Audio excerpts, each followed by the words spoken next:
오늘 이 시간 우리에게 주시는 하나님 말씀 함께 봅니다. 데살로니가 전서 5장 19절에서 22절까지 말씀입니다.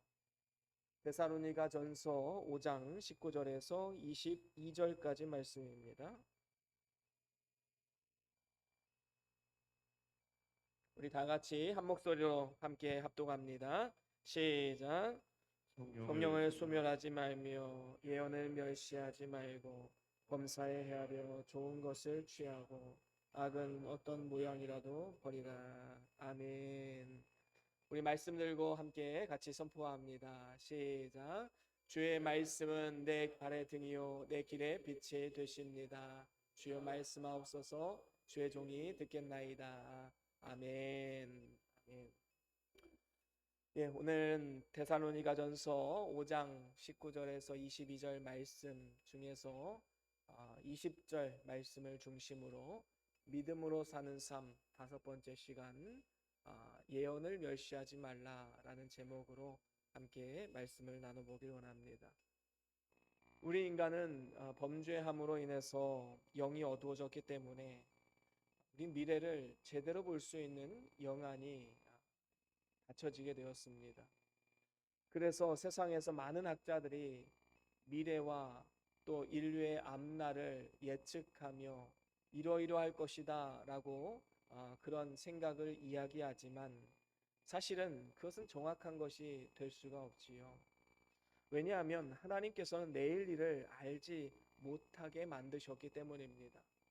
그래서 야고보 사도는 이런 말씀을 했지요. 야고보서 4장 14절에 보면 이렇게 말씀을 합니다. 같이 한번 읽어볼까요? 시작. 내일 일을 너희가 알지 못하는도다. 너희 생명이 무엇이냐? 너희는 잠깐 보이다가 없어지는 안개니라. 그렇습니다. 우리는 당장 내일 일어날 일조차도 알 수 없는 사람들입니다. 그래서 너희 생명이 무엇이냐? 너희는 잠깐 보이다 사라지는 안개와도 같다라고 말씀하셨지요. 또 잠언서에 보면 이렇게 말씀을 합니다. 잠언 27장 1절 말씀 같이 읽어봅니다. 시작. 너는 내일 일을 자랑하지 말라. 하루 동안에 무슨 일이 일어날지 내가 알 수 없음이니라. 아멘. 그렇습니다. 내일을 자랑하지 않아야 할 이유가 무엇입니까? 내일 당장 우리가 어떤 일이 일어날지 우리가 알 수 없기 때문입니다. 물론 그렇다고 해서 하나님이 우리의 미래의 일을 꽁꽁 감춰 놓으시고 가르쳐 주지 않는 것도 아닙니다. 아모스 선지자를 통해서 하나님 이렇게 말씀하셨지요. 아모스서 3장 7절 말씀에 이런 말씀이 있습니다. 우리 같이 함께 읽어보겠습니다. 시작. 그 여호와께서는 자기의 비밀을 그 종 선지자들에게 보이지 아니하시고는 결코 행하심이 없으시리라. 아멘. 그렇습니다. 하나님께서는 자기의 비밀을 선지자에게 가르쳐 주시고 그 선지자를 통해서 예언하게 하시고 그것을 하나하나 이루어감을 통해서 내가 이 세상의 주인이고 창조주이고 주권자다라는 사실을 우리에게 가르쳐 주고 계십니다. 그래서 구약 시대에는 큰 사건에 대한 많은 예언들이 있었지요. 예를 들면 요셉이 7년 동안의 대풍년과 또 그 다음 7년 동안의 대흉년을 예언을 했고 이것을 성취해 가셨습니다. 또한 엘리야는 3년 6개월 동안 비가 오지 않을 것이다 라는 사실을 예언을 했고 그 말씀을 하나님은 성실하게 성취해 가셨습니다. 그런데 중요한 것은 오늘날을 살아가는 이 시대는 예언이 모두 완성이 된 시대다라는 것이지요. 하나님의 말씀인 성경이 완성되었기 때문에 이 성경 외에 더 이상의 예언은 없다라는 것입니다. 오직 성경 말씀만이 참된 예언인 것이지요. 그래서 요한계시록에 보면 이 예언의 말씀을 읽는 자, 듣는 자, 그리고 그 가운데 기록된 말씀을 지켜 행하는 자가 복이 있다라고 분명히 말씀했습니다. 베드로서 1장 19절에도 보면 이런 말씀이 있지요. 우리 같이 함께 읽어볼까요? 베드로후서 1장 19절에서 21절까지 말씀입니다. 같이 읽어봅니다. 시작. 또 우리에게는 더 확실한 예언이 있어 어두운 데를 비추는 등불과 같으니 날이 새어 샛별이 너희 마음에 떠오르기까지 너희가 이것을 주의하는 것이 옳으니라. 먼저 알 것은 성경의 모든 예언은 사사로이 풀 것이 아니니 예언은 언제든지 사람의 뜻으로 낸 것이 아니요 오직 성령의 감동하심을 받은 사람들이 하나님께 받아 말한 것입니다. 아멘. 그렇습니다. 여기에 보니까 우리에게 더 확실한 예언이 있어서 어두운 데를 비추는 등불과 같다라고 말합니다. 그러면서 샛별이 마음에 떠오르기까지, 다시 말하면 예수 그리스도께서 우리 마음을 주관하시고 주장하시기까지 그 예언의 말씀을 해석하는 것에 대해서 주의해야 할 것을 당부하고 있음을 보게 됩니다. 그 이유가 무엇입니까? 성경의 모든 예언, 하나님의 말씀은 사사로이 풀 수 있는 것이 아니기 때문이지요. 사람의 뜻으로 낸 것이 아니라 하나님의 감동하심을 받은 사람들이 하나님께 받아 말한 것이기 때문입니다. 하지만 오늘날 얼마나 많은 이단들이 성경을 사사로이 해석을 하면서 성경 구절을 이것저것 짜깁기 해서 결국에는 자기 교주에 충성하게 만들고 자기 교주를 믿게 만드는 이러한 안타까운 현실이 얼마나 많이 있습니까? 이러한 것이 어디 이단들 뿐이겠습니까? 일반적인 교회에서도 성경의 본래의 의미를 밝히려고 노력하기보다는 성도들을 선동할 목적으로 자의적으로 성경을 해석할 뿐만 아니라 자신의 사사로운 철학의 틀 안에 가두기 위해서 성경을 이용하는 많은 목회자들이 있음을 보게 됩니다. 그래서 성경의 의미를 재단하고 또 재단해서 성경의 본래 의미를 퇴색시키고 왜곡시키는 일들이 오늘날 강단에서 벌어지고 있는 현실입니다. 수많은 제자 훈련을 통해서 그리스도의 제자를 만들어야 되는데 목회자 자신의 제자를 만들어 버립니다. 그래서 개인의 사상과 정치 철학을 주입시키고 복종하게 만드는 이런 안타까운 현상들이 한국 교회에 벌어지고 있다라는 것이지요. 그래서 어떠한 목회자의 강력한 리더십으로 교회가 세워진 교회는 그 목회자가 은퇴하거나 갑자기 돌아가시거나 그러면 교회가 와르르 무너지는 그러한 경우를 우리는 얼마나 많이 보게 됩니까? 그 목회자를 신과 같이 떠받들면서 그분의 말만이 옳은 말이다 그렇게 되면은 한국 교회는 무너질 수밖에 없습니다. 예언의 말씀을 멸시해서는 안 되는 것이지요. 우리는 그리스도의 제자입니다. 사람의 제자가 아니다라는 것이지요. 만약에 이렇게 예언의 말씀을 멸시하고 사람의 사사로운 해석이나 뜻을 따라 살아가다 보면 어떻게 됩니까? 그것은 곧 하나님을 멸시하는 죄가 됩니다. 집에서 부모님 말씀을 멸시하는 것은 곧 부모님을 멸시하는 것이지요.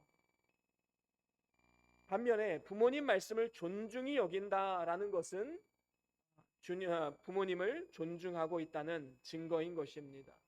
여러분, 누군가를 인격적으로 존중히 여기게 되면 그 말에 귀를 기울일 수밖에 없지요. 마찬가지로 우리가 하나님을 존중히 여기면 하나님의 말씀에 귀를 기울이고 그 말씀을 따라 순종해야 된다라는 것입니다. 누가복음 10장 16절에도 이렇게 말씀을 합니다. 우리 같이 한번 읽어볼까요? 누가복음 10장 16절입니다. 같이 읽어봅니다. 시작. 너희 말을 듣는 자는 곧 내 말을 듣는 것이요 너희를 저버리는 자는 곧 나를 저버리는 것이요 나를 저버리는 자는 나 보내신 이를 저버리는 것이라 하시니라. 아멘. 그렇습니다. 여기에 보니까 주님의 말씀과 주님 자신을 동일선상에서 지금 말씀하고 계시는 것이지요. 그렇습니다. 성경은 곧 하나님의 말씀이기 때문에 성경 말씀을 멸시하는 것은 하나님을 멸시하는 것입니다. 반면에 성경 말씀을 우리가 존중히 여기고 그 말씀을 사랑한다면 바로 눈에 보이지 않는 하나님을 존중히 여기고 사랑함이 되는 것입니다. 그래서 만약에 예언을 멸시하게 되면 하나님 앞에 멸시함을 받을 수밖에 없게 되는 것이지요. 사무엘상 2장 30절에도 보면 나를 존중히 여기는 자는 내가 그를 존중히 여기겠고 나를 멸시하는 자는 내가 그를 멸시하리라 경멸하리라 라고 말씀을 했습니다. 사울 왕은 아말렉을 전멸시키라는 하나님 말씀을 버리고 살찐 양들과 그리고 소들을 살려서 가져왔기 때문에 하나님 앞에 버림받게 된 것입니다.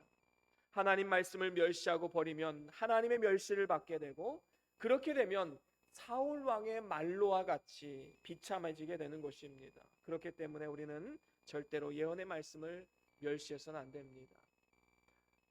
노아의 홍수 심판 때에 하나님께서 노아에게 방주를 지을 것을 명하셨지요.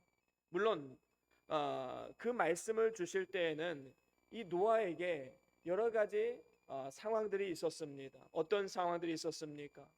노아에게는 사실 일평생 홍수라는 것을 경험해 보지 못했던 삶이었습니다. 그 당시 물이 귀한 곳이었기 때문에 홍수라고는 한 번도 상상해 보지 못했던 것이지요. 뿐만 아닙니다. 배를 만드는 재료가 성경에 보면 고페르 나무라고 되어 있는데, 이것은 히브리어를 음역한 것입니다. 그러니까 이 나무가 구체적으로 어떤 나무인지는 우리는 알 수 없습니다. 그게 잣나무인지 편백나무인지 전나무인지 우리는 알 수 없습니다. 그런데 중요한 것은 그 수많은 나무를 구하기 위해서는 산에서 배를 지어야 된다는 것입니다. 사람들이 미쳤다고 하지 않겠습니까? 아니, 배를 산에다 짓는다고? 그러면 그 큰 배를 어떻게 해안가로 가지고 올 거야? 미친 짓으로 아마 여겼을 것입니다. 그것도 위가 뻥 뚫린 그런 배, 일반적인 배를 만드는 것이 아니라 위가 막힌 박스 모양의 배를 지으라 명하셨습니다. 사람들로부터 많은 조롱을 받았을 것입니다. 또 박해도 받았을 것이지요. 그래서 노아가 방주를 만든다는 것은 이건 보통 믿음 가지고는 되는 일이 아닙니다. 그런데 놀라운 것은 노아가 인간의 생각과 경험으로는 전혀 이해가 가지 않는 그 예언의 말씀을 믿고 순종해서 방주를 만들기 시작했다라는 겁니다. 결국에 어떻게 되었습니까? 그 예언의 말씀을 믿고 순종했던 노아와 그의 가족은 구원을 받게 되었지만, 그 예언의 말씀, 물로 심판할 것이라는 그 예언의 말씀을 멸시했던 모든 자들은 다 죽음을 맞이하게 되었습니다. 그렇습니다. 믿음은 들음에서 나며 들음은 그리스도의 말씀으로 말미암았다라고 성경은 분명히 말씀합니다. 그래서 말씀을 멸시하면 믿음을 가질 수도 없고 구원을 받을 수도 없는 것입니다. 결국에 영원한 멸망에 처해지게 되는 것이지요. 롯의 때에도 유황불의 예언을 멸시하던 자들은 하늘로서 불과 유황이 떨어질 때에 다 멸망하고 말았습니다. 그때 롯에게 뒤를 돌아보거나 들로 나아가지 말고 산으로 피하여라 라고 말씀했습니다. 근데 롯의 처는 어떻게 합니까? 그 세상에 대한 미련을 버리지 못하고 뒤를 돌아보았다가 소금기둥이 되어 멸망하고 말았습니다. 그런데 중요한 것은 이러한 일들이 인자가 이 세상에 오는 날, 다시 말하면 예수님께서 이 세상 가운데 재림하시는 그날에 똑같이 벌어지게 된다라고 말씀하셨지요. 그리스도는 구약의 예언대로 이 세상에 오셨고 세상 끝에 재림하신다는 신약의 예언대로 반드시 이 세상 가운데 재림하실 것입니다. 그런데 그 재림의 예언을 멸시하고 부인하면 어떻게 되겠습니까? 멸망당할 수밖에 없는 것이지요. 그래서 만약에 어떤 사람이 나는 예수님의 십자가는 믿는데 예수님의 재림은 믿어지지 않아, 여러분 그런다면요, 그건 진짜 믿음이 아니지요. 가짜 믿음입니다. 이런 사람은 안타깝게도 구원을 받을 수가 없는 것이지요. 우리 주님께서 다시 오실 때 과연 어떤 모습일까요? 요한계시록 1장 7절 말씀 우리 같이 한번 읽어볼까요? 요한계시록 1장 7절입니다. 같이 읽어봅니다. 시작. 볼지어다 그가 구름을 타고 오시리라. 각 사람의 눈이 그를 보겠고 그를 찌른 자들도 볼 것이요 땅에 있는 모든 족속이 그로 말미암아 애곡하리니 그러하리라. 아멘. 아멘. 그렇습니다. 우리 주님께서 구름을 타고 이 땅 가운데 오실 때 각 사람이 그를 볼 것이다. 그를 찌른 자도 볼 것이요 땅에 있는 모든 족속이 그로 말미암아 애곡하리라 말씀합니다. 여러분, 예수님이 이 땅 가운데 다시 오실 때에는 구원자로 오시는 것이 아니라 심판주로 오십니다. 그래서 이 땅 가운데 애곡 소리가 들린다라는 것이지요. 그래서 재림의 그날 모든 사람, 모든 족속, 모든 열방이 예수의 재림을 눈으로 보게 될 것이고 그의 심판으로 말미암아 애곡하게 될 것이다 말씀하고 있습니다. 그래서 요한계시록 6장에도 보면 뭐라고 말씀합니까? 요한계시록 6장 15절에 보니까 땅의 임금들과 왕족들과 장군들과 부자들과 강한 자들 모든 종과 자유인들, 다시 말하면 세상의 권세를 가지고 하나님을 멸시했던 그 수많은 사람들이 뭐라고 외칩니까? 굴과 산들의 바위 틈에 숨어서 16절에 보니까 산들과 바위에게 말하되 우리 위에 떨어져 보좌에 앉으신 이의 얼굴에서와 그 어린 양의 진노에서 우리를 건져다오라고 부탁하고 있음을 보게 됩니다. 하지만 이미 때는 늦은 것이지요. 반면에 예언의 말씀을 믿고 주의 재림을 기다리는 성도들은 그 몸이 티끌에서 신령한 몸으로 부활하게 될 것입니다. 그리고 살아서 예수 그리스도의 재림을 맞이하는 사람들은 공중에서 주의 재림을 맞이하게 될 것입니다. 이 모습을 우리는 상상하면서 우리는 말씀을 붙잡고 믿음으로 살아가야 될 줄로 믿습니다. 다시 말하면 예언을 멸시하지 마시고 예언을 존중히 여기시고 그 예언의 성취를 바라보며 우리는 하루하루 살아가야 될 줄로 믿습니다. 그렇다면 예언을 멸시하지 않으려면 우리가 어떻게 해야 되겠습니까? 우리 4가지 정도로 간단하게 한번 살펴보길 원합니다. 첫 번째로는 말씀의 우선순위를 두어야 합니다. 우리가 정말로 믿음으로 살아가면서 예언을 멸시하지 않는 삶을 살아가기 위해서는 말씀의 최우선을 두어야 된다라는 것이지요. 사람들이 예언을 멸시하는 죄를 범하면서도 그것이 예언을 멸시하는 일인지 잘 알지 못합니다. 어떤 사람들은 성경 말씀을 등한히 여기지요. 여러분, 성경 말씀은 가장 귀한 꿀과 송이꿀보다 더 단 예언의 말씀 아니겠습니까? 그래서 천하를 주고도 바꿀 수 없는 생명의 말씀, 바로 그것이 예언의 말씀, 성경 말씀입니다. 하지만 말세가 되면 사람들이 어떻게 합니까? 바른 교훈을 받지 않는다 말씀합니다. 그리고 귀가 가려워서 자신의 사욕을 쫓을 스승을 많이 둔다 말씀했지요. 그러니까 자기의 가려운 부분을 긁어줄 수 있는 사람, 축복을 선포하고 잘 될 것이다 이야기하고 위로해주고 그런 사람들만 쫓아다닌다라는 겁니다. 그래서 그 귀를 진리에서 돌이켜서 허탄한 이야기를 따르게 될 것이다 라고 말합니다. 여러분, 이런 것을 방지하기 위해서는 우리는 성경 말씀이 최고의 우선순위가 되어야 합니다. 그럴 때 삶의 질서와 균형이 잡히게 되는 것이지요. 여러분은 하루하루의 우선순위를 어디에 두고 살아가십니까? 우리가 정말로 믿음으로 산다라는 것은 말씀의 우선순위를 두는 삶을 말하는 것이지요. 성경 말씀을 양식으로 삼아서 말씀을 소중히 여길 뿐만 아니라 말씀을 가까이 하고 그 말씀을 깊이 묵상하는 삶을 이야기하는 것입니다. 만약에 그렇게 하지 않고 세상에 푹 빠져서 세상의 책이나 유튜브나 게임 이런 여러 가지 것들로 인해서 빠져들어서 결국에는 하나님의 말씀을 멀리한다면 이것이 바로 예언을 멸시하는 죄를 짓는 것이다 라는 것이지요. 무언가 삶이 무질서하다고 생각되십니까? 삶의 우선순위를 한번 생각해 보십시오. 뭔가 잘못되는 경우가 많이 있는 것이지요. 말씀을 맨 앞에 두고 우리의 인생과 우리의 가정과 우리 교회가 함께 따라가는 그러한 삶을 살아갈 때 우리의 삶의 질서가 잡히고 거기에서 나오는 진정한 기쁨과 평안을 받아 누릴 수가 있게 되는 것입니다. 그런가 하면 우리가 예언을 멸시하지 않으려면 두 번째로는 말씀에 가감하지 말아야 합니다.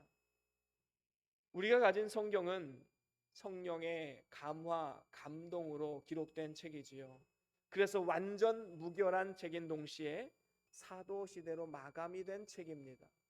여기에는 어떠한 말도 더하거나 뺄 수도 없는 것이지요. 그래서 우리는 성경의 완전성과 종결성을 믿습니다. 그런데 요즘에 이렇게 보면 액츠 29이라고 해서 액츠가 이제 사도행전이라는 뜻 아닙니까? 그래서 사도행전 29 이런 운동을 하는 교회들이 많이 있음을 보게 됩니다. 이 말은 어떤 의미냐 하면 오늘날 살아가는 성도들이 사도행전이 28장으로 끝이 아니라 29장을 지금 써 내려가고 있다라는 의미에서 액트 29 운동을 하고 있는 것입니다. 물론 성경의 역사를 이어가고 계승시키고 발전시키고 확장시키는 것에는 저는 동의를 합니다. 그리고 그 취지는 이해를 합니다. 하지만 자칫 잘못하면 성경이 지금 우리가 가진 성경은 끝이 아니라 뭔가 앞으로도 성경이 새로운 것이 나올 것이다라는 기대감을 불러일으키게 하는 잘못될 우려가 있기 때문에 조심스러운 것이지요. 성경은 지금도 역시 쓰여지는 것이 아닙니다. 성경은 이미 완결되었습니다.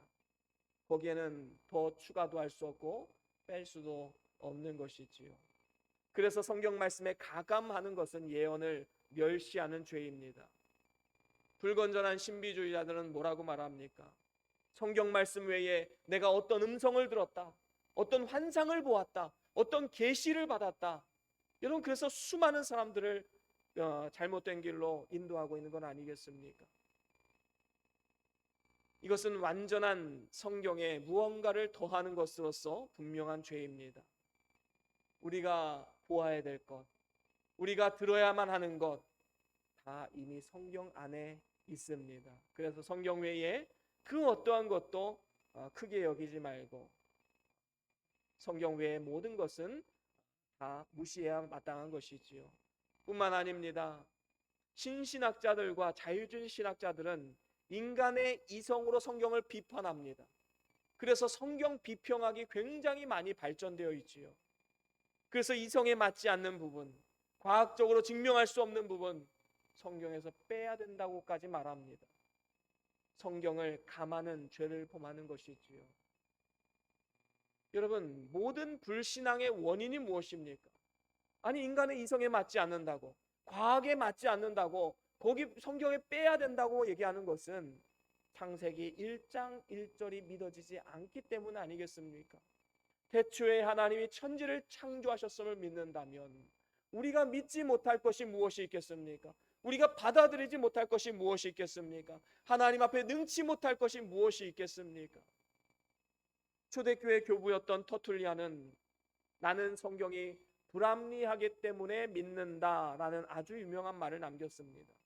여러분, 인간의 이성과 인간의 생각으로 다 이해가 되는 성경이라면 그게 어떻게 하나님 말씀이겠습니까? 사람이 쓴 것이지요. 사람의 생각이지요. 사람의 생각에서 나온 것이지 하나님 말씀이 될 수가 없습니다. 오히려 성경에 기록된 놀라운 기적들은 성경 말씀이 전능하신 하나님, 창조주 하나님을 드러내시는 가장 강력한 증거가 아니겠습니까? 그래서 우리는 성경 말씀에 더하거나 빼거나 해서는 안 되는 것입니다. 성경 말씀은 그 자체로 완전하고 완전한 하나님의 말씀이다라는 것이지요. 그래서 성경의 그 어떠한 것도 가감하지 않고 1.1획이라도 변하지 않는 완전한 말씀으로 우리는 믿어야 합니다. 이것이 바로 예언을 멸시하지 않는 것이지요. 그런가 하면 이제 세 번째로는 우리가 말씀에 순종하고 끝까지 인내해야 합니다. 구원은 율법을 행함으로 얻는 것이 아니라 하나님의 선물로 주신 것이다 라고 성경은 분명히 말씀합니다. 우리가 은혜로 구원받았다라는 사실을 기억한다면 우리가 어떻게 하나님 앞에 감사함으로 나아가지 않을 수가 있겠습니까? 받은 바 은혜를 기억하면서 말씀을 따르는 것은 하나님을 사랑하는 하나의 표시이기 때문에 그것이 무거운 짐이 될 수가 없는 것입니다. 사랑으로 하는데 어떻게 그게 무거운 짐이 될 수가 있겠습니까? 오늘 우리가 이 자리에 나온 것도 누가 마치 등을 떠밀어서 나오는 것처럼 무거운 짐처럼 여겨진다면 하나님을 사랑하지 않는다는 증거가 될 수가 있는 것이겠지요. 우리가 자발적으로 기쁨으로 감사함으로 이 자리에 나올 수 있는 것은 내가 하나님을 사랑하고 내가 하나님의 사랑을 입은 자라는 가장 강력한 증거가 될 수 있는 것입니다. 그렇습니다. 받은 바 은혜를 기억하며 말씀을 따르는 것은 하나님을 사랑하는 표시이기 때문에 우리의 삶 가운데 하나님을 순종하는 삶만큼 복된 삶이 없는 것입니다. 또한 하나님 말씀을 인내로 지키면 하나님이 그를 지켜주시겠다라고 성경은 약속했습니다. 그리고 시험을 이기고 승리할 수 있도록 반드시 도와주십니다. 반면에 말씀을 지키지 않고 믿는 자는 부끄러운 구원을 받을 수밖에 없는 것이지요. 믿는다라고 말하는데 하나님 말씀은 멸시하고 믿지 않는, 행하지 않는 그러한 믿음은 죽은 믿음인 것입니다. 그렇습니다. 우리가 진정으로 주님이 다시 오실 것이라는 예언의 말씀을 믿는다면 그 어떠한 고난과 시험이 온다 할지라도 흔들리거나 넘어지지 마시고 끝까지 순종하고 끝까지 인내해야 되는 것입니다. 그래서 절대로 흔들리지 마시고 항상 주의 일에 힘써야 되는 것이지요. 그렇게 할 때에 하나님이 우리의 순종과 인내를 사용하셔서 하나님의 놀라우신 계획들을 이루어 가시는 것입니다. 바로 이것이 예언을 멸시하지 않는 방법인 것이지요. 그런가 하면 마지막으로 네 번째로는 말씀을 전파하라라는 것입니다. 오늘 본문에 이 예언으로 번역된 말씀의 헬라어 원어는 프로페테이아라는 단어입니다. 이 단어는 히브리어의 네부아라는 이 단어가 있는데 이 단어와 같은 의미를 가지고 있지요. 그리고 이 네부아라는 단어에서 나온 단어가 나바라는 단어입니다. 이 나바는 무슨 뜻이냐 하면 뭔가 거품이 부글부글 끓어오르는 모습을 형성한 단어이지요. 그리고 대신해서 말하다라는 의미도 그 안에 담고 있습니다. 그래서 예언자를 지칭하는 히브리어가 나비라는 단어인데 이 나비라는 이 단어가 네부아에서 나온 것입니다.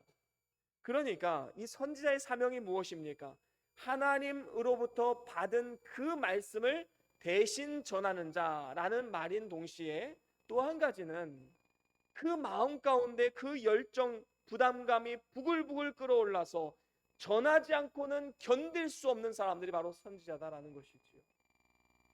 여러분, 우리는 다 왕같은 선지자 아니겠습니까?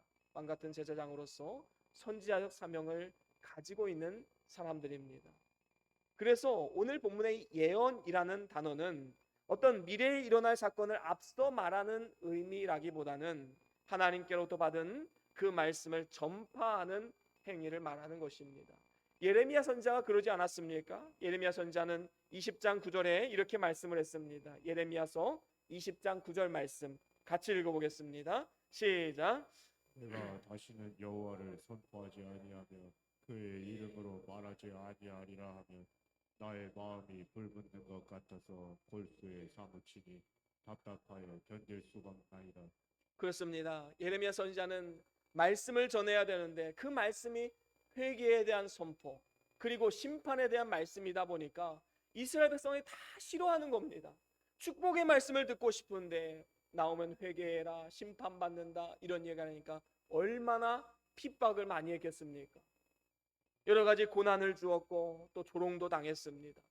그래서 마음속으로는 내가 더 이상 말씀을 선포하지 말아야겠구나. 여호와의 이름으로 말하지 아니하리라 그렇게 얘기했지만 그 마음의 심령 깊은 곳에서는 그러면 안 되지. 마음에 불붙는 것 같아서 골수에 사무치니 답답하여 견딜 수 없는 그런 상태가 되고 만 것입니다. 아까 말씀드린 그 내부와의 상태, 그 마음 가운데 하나님 말씀을 증거하지 않으면 그 부담감으로 인해 부글부글 끓어올라서 전하지 않고는 못 빼기는 상태가 되었던 것입니다. 그래서 또 말씀을 들고 세상 가운데 나와 전하는 것이지요. 말씀을 전하지 않고는 못 빼기는 상태가 된 것입니다. 여러분은 과연 이런 마음이 여러분들의 마음 가운데 있습니까? 여러분들은 영적으로 무너져가는 가정과 자녀들, 우리의 다음 세대를 바라보면서 어떤 마음이 드십니까? 영적으로 무너져가는 한국교회와 이 세상을 바라보면서 정말로 하나님이 주신 사명을 깨달으셨습니까? 내가 말씀을 전하고 그리스도를 전해야겠다는 거룩한 부담감과 사명감을 깨달았다면 우리는 목숨을 걸고 그 말씀을 전해야 되지 않겠습니까? 그것이 진정으로 믿음으로 사는 삶이고 예언을 멸시하지 않는 삶의 자세인 것입니다. 이제 말씀을 마무리합니다. 우리는 예언을 멸시하지 말아야 합니다. 예언을 멸시하는 것은 하나님을 멸시하는 죄요, 하나님의 멸시를 받으면 구원을 받지 못하고 멸망을 받게 되는 것이지요. 반면에 예언을 존중히 여기면 하나님이 우리를 존중히 여기시고 우리에게 놀라운 은혜와 상급을 받아 누릴 수 있도록 인도하십니다. 예언을 멸시하지 않기 위한 4가지 방법. 첫 번째는 말씀의 우선순위를 두어야 한다고 말씀드렸습니다. 삶의 질서가 잡히기 위해서는 말씀을 중심으로 해서 모든 것들이 다 말씀을 따라갈 수 있게끔 삶의 우선순위를 정해야 됩니다. 그리고 두 번째로는 말씀에 가감하지 말아야 합니다. 더 이상의 예언은 없습니다. 더 이상의 하나님의 음성, 환상, 계시는 없습니다. 성경에 다 나와 있습니다. 성경에 가감하지 말아야 되는 것이지요. 세 번째로는 말씀에 순종하고 끝까지 인내해야 됩니다. 여러분, 순종하다가 어려움 당한다고 해서 포기하지 마시고 끝까지 인내하며 나아가십시오. 네 번째로는 말씀을 전파해야 됩니다. 마음이 부글부글 끓어올라서 그 말씀을 전하지 않고는 못 배기는 그러한 상태 가운데 우리는 나아가야 되는 것이지요. 저와 여러분들이 예언의 말씀을 멸시하지 마시고 그것을 존중히 여길 뿐만 아니라 말씀이 가라 하면 가고 멈추라면 멈춤으로써 주 안에서 승리하시고 하나님이 예비하신 모든 영광과 상급에 이르길 수 있기를 주의 이름으로 간절히 축원합니다. 우리 다 같이 오늘 받은 말씀 기억하시면서 우리 함께 찬양의 고백을 올려드리길 원합니다. 주님 말씀하시면 이라는 찬양인데요, 가사를 생각하시면서 그리고 오늘 받은 말씀 기억하시면서 함께 찬양을 하나님 앞에 올려드립니다.